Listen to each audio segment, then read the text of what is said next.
Olá pessoal, mais uma vez aqui o professor Rigueto, agora passando por uma fase de construção da segunda etapa do procedimento do rito especial dos crimes dolosos contra a vida.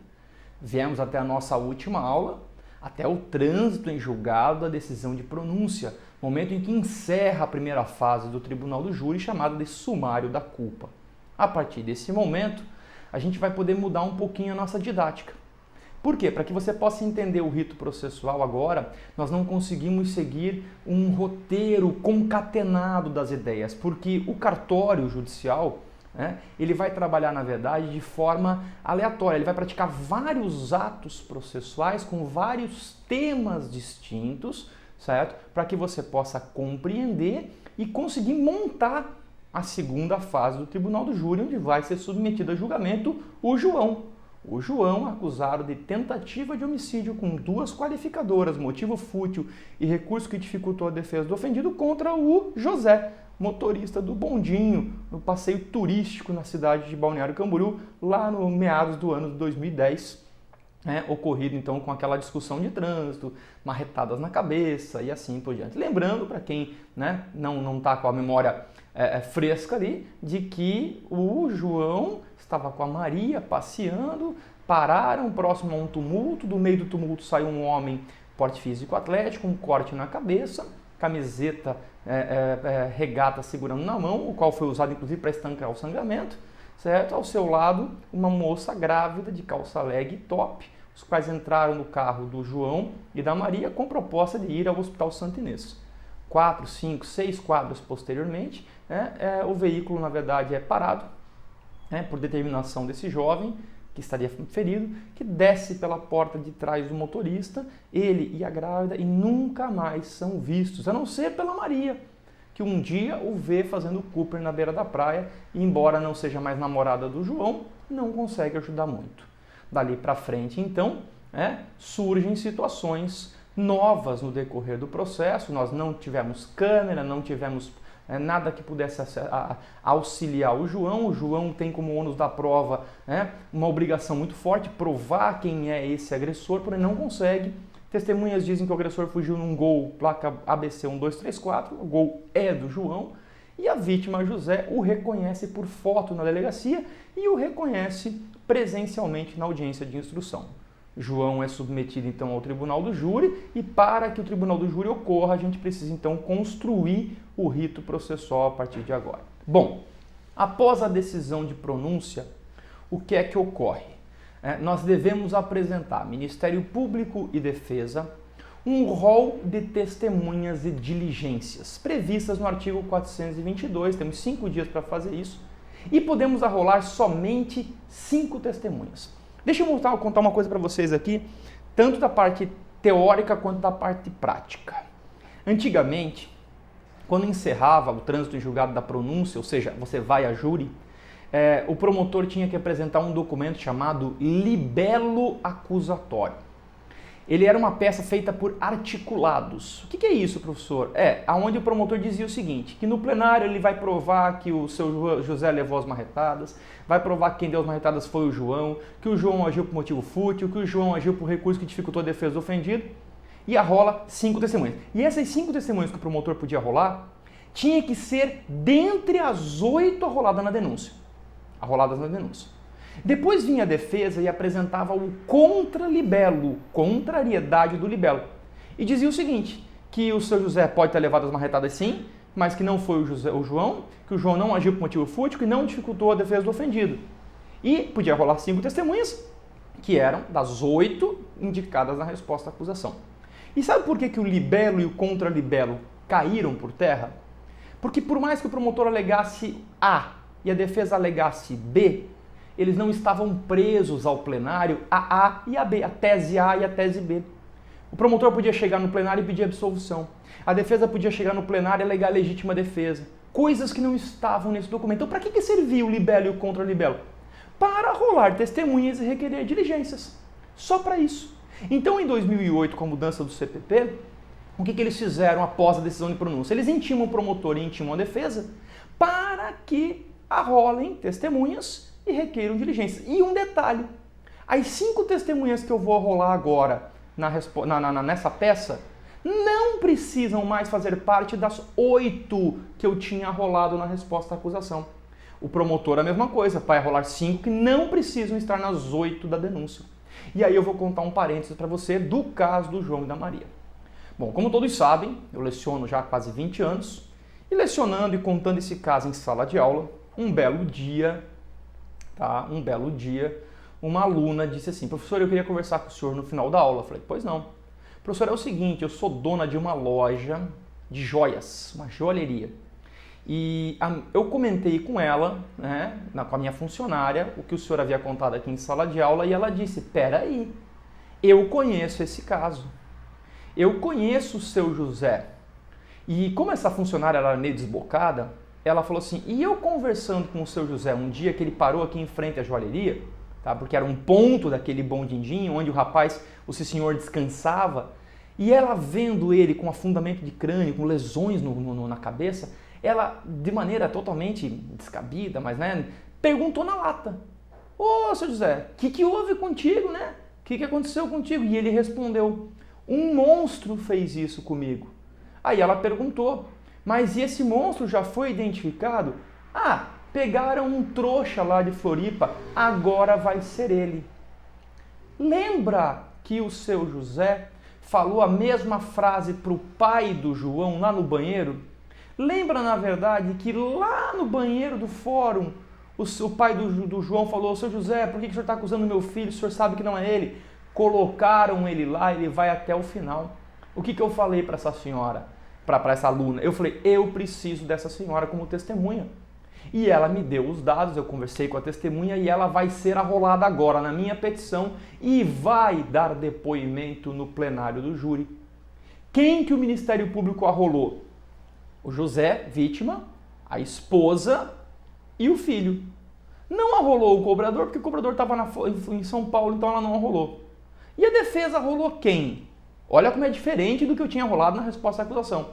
Eu arrolei a Maria, a namorada, a ex-namorada, o pai, a mãe e a funcionária da joalheria. Ah, e sabe o que eu fiz mais ainda? Eu fiz um requerimento. Eu fiz um requerimento para que fosse oficiado o setor específico da Polícia Civil que faz retrato falado. Para que a namorada, que o próprio João dizia: eu não consigo mais identificar quem era o agressor, eu não vi direito ele, mas a namorada tinha uma boa memória, a ex-namorada. Ela falou: não, eu faço a descrição. E aí então eu requeri o retrato falado feito por ela através do policial civil técnico da Polícia Civil que faz o desenho. E aí então, após a apresentação dessas peças, o juiz delibera sobre os requerimentos. E ele ordenou as diligências. Ele falou: fechou. Intime-se a Polícia Civil através do seu técnico desenhista para que num prazo de tantos dias realize o retrato falado. Lembrando que, e esse juiz é top, ele dizia assim: lembrando que caberá à defesa levar a Maria até lá para fazer o retrato falado. Se a Maria não for na data estipulada, sem justificativa, considerar-se-á desistência tácita da prova. Ponto. Fechou? Esse é o panorama. Arrolou-se as testemunhas, vamos intimar José, esposa e filho, vamos intimar pai do João, mãe do João, funcionária da loja e ex-namorada do João. Tá? E aí então o juiz passa a fazer um relatório sucinto do processo, determinando a inclusão desse processo na pauta de reunião do tribunal do júri. Então ele fez o relatório, determinou as diligências, incluiu e disse: olha, dia X, era dia 11 de setembro, se eu não me recordo agora o ano, mas era dia 11 de setembro, né? Lembro dessa data em razão do episódio nos Estados Unidos, certo? Ocorreu a realização do júri.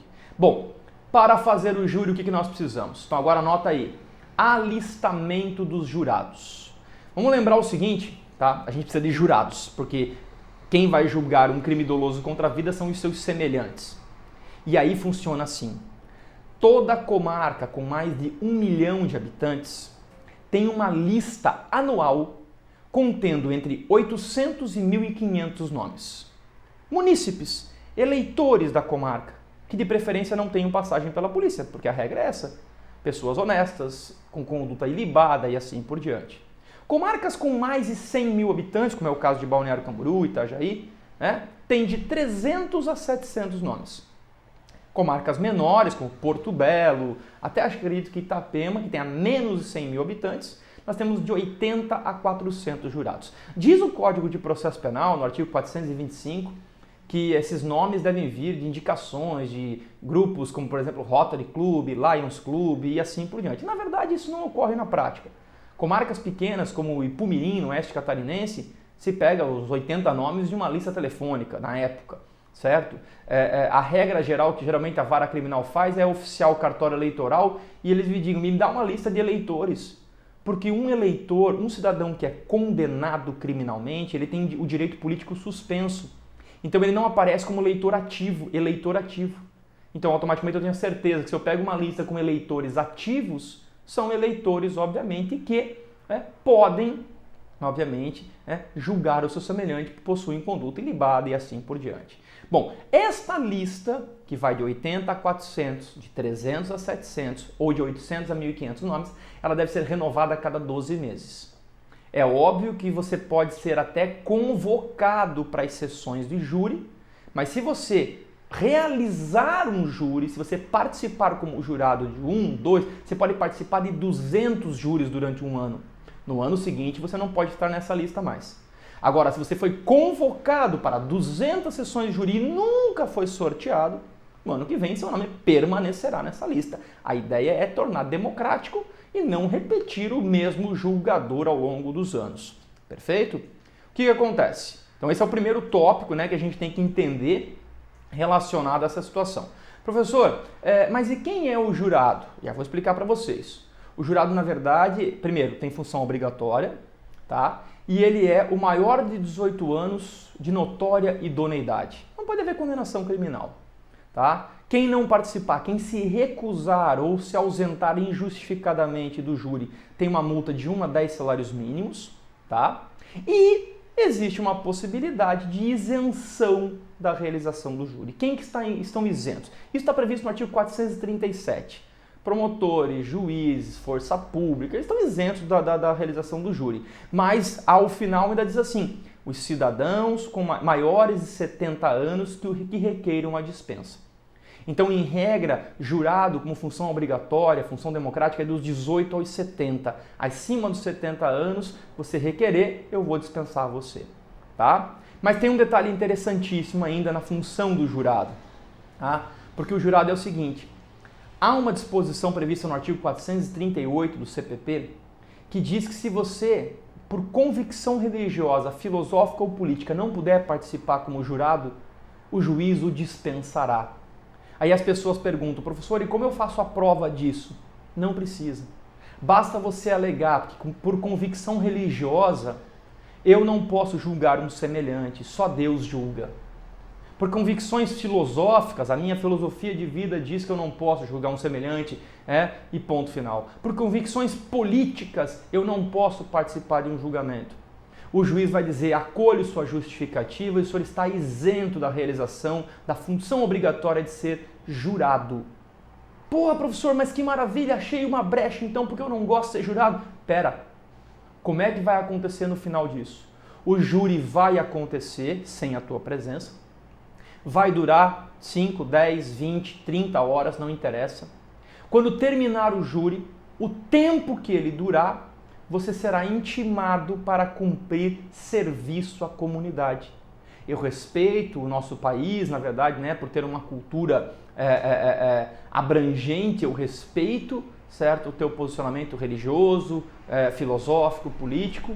Agora, se um júri durou 20 horas, o senhor tem que cumprir 20 horas de serviço à comunidade sob pena de suspensão dos seus direitos políticos. Então, automaticamente há um respeito com uma contrapartida para não ficar aberta a possibilidade de ninguém querer ser, por exemplo, jurado num tribunal do júri. Perfeito? Então, essa é a ideia. Houve bastante crítica também, tá? Entre a baixa da idade. Antigamente era de 21 a 60, em 2008 baixou para 18 a 70. Aí questionaram muito, como que um jovem de 18 anos, ainda jovem, ainda imaturo, vai julgar um semelhante? Não importa. 18 anos é maior penal civilmente, tem capacidade de julgar os seus semelhantes. E vai até os 70, acima dos 70, se você requerer, também estará dispensado. Tá? Então esse é um tópico, na verdade, que a gente fala aqui relacionado à figura dos jurados, ou seja, nós alistamos os jurados, essa lista de 80.500 nomes, dependendo da quantidade de moradores daquela comarca, vai ser renovada a cada 12 meses, desde que você efetivamente participe da função de jurado. Perfeito? Pô, professor, qual é o próximo passo que um cartório tem que tomar cuidado, um juiz, um promotor e um advogado? Para nós fecharmos essa aula de hoje, tá? É o tema chamado desaforamento. Então anota aí, você anotou o alistamento de jurados e quem é o jurado. E agora, na verdade, anota aí a figura do desaforamento. Desaforamento é tirar o processo de uma comarca e levar para outra. Mas por qual razão, professor, eu faria isso? Por 4 razões. Primeiro, interesse de ordem pública. Tá? Interesse de ordem pública, comoção social de uma comarca ou de outra, eu posso, na verdade, solicitar o desaforamento. O promotor, o advogado e até o próprio juiz de ofício pode fazer isso. Segunda possibilidade, dúvidas sobre a imparcialidade do júri. Se o júri é todo parcial, está claramente, na verdade, pendendo para absolver ou para condenar, nós temos aí uma dúvida sobre a imparcialidade do júri. Terceiro, segurança pessoal do acusado. O acusado pode ser morto, há uma ameaça de morte constante, além de reforço policial, há a possibilidade de um risco para todos os envolvidos. Segurança pessoal do acusado.